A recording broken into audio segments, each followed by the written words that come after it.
In any city, in any country, go to any available laboratory and ask the head scientist if you could request a conference with a man who calls himself the holder of science.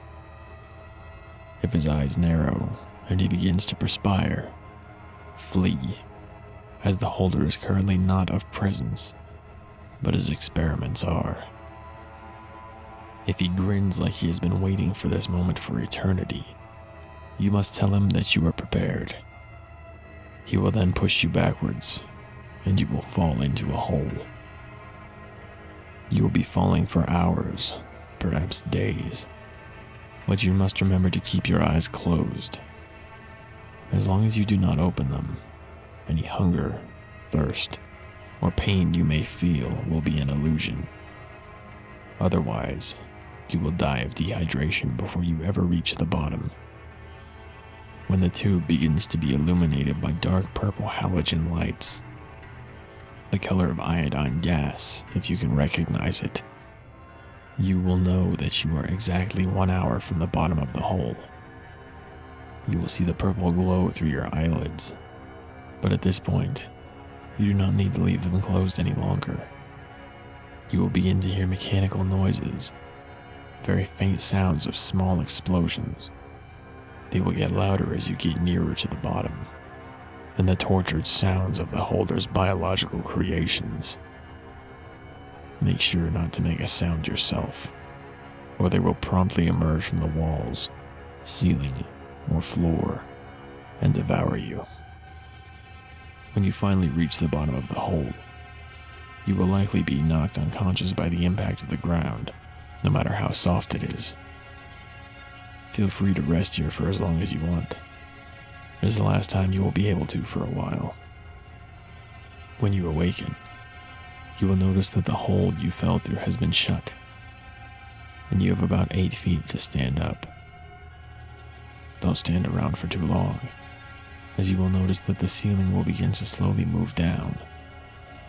You must find the door before you are crushed, and the door will only reveal itself to those who are truly meant to complete their quest, and those who have collected over 100 objects. Quickly walk through it, crawl if you must, and watch as it bolts shut behind you. You will find yourself in a small, congested laboratory, lit by the same halogen lights that you saw earlier from the ceiling. There are tubes with specimens suspended in formaldehyde, piled against the walls in massive quantities. A man with long brown hair stands in the center of the lab, performing dissections and experiments on a creature whose horrors cannot be put into any language known to mankind. He will not acknowledge you unless you speak. Unless you ask the correct question, he will silently strap you to a lab table and begin to experiment on you, only for you to become one of his formaldehyde-drowned specimens, living for all eternity, but not having any consciousness of any sense, sans sight.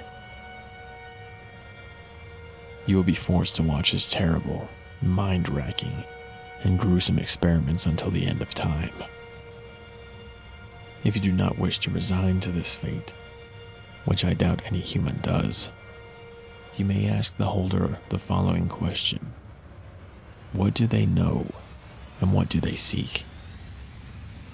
The holder will stop his experiments and begin to explain to you in a sinister and dark voice, more evil than anything that you have heard in your life. Most visitors die merely from hearing him say his first word.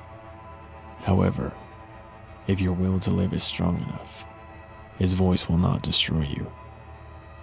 He will explain the knowledge that they have accumulated over the years, and the knowledge that they still seek and require. He will then ask for your left hand.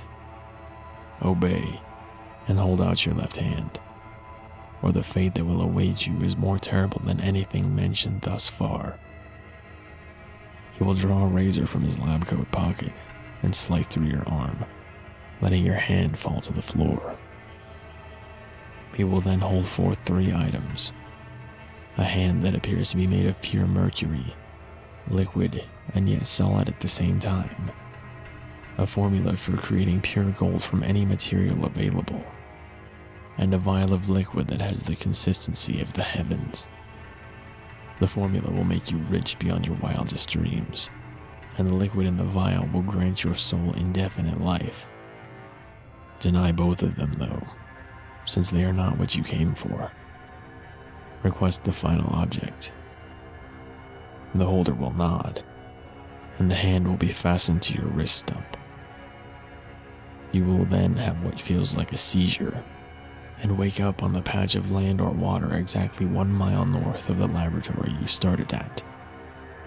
Cover your new hand, as it will attract the attention of those you fear.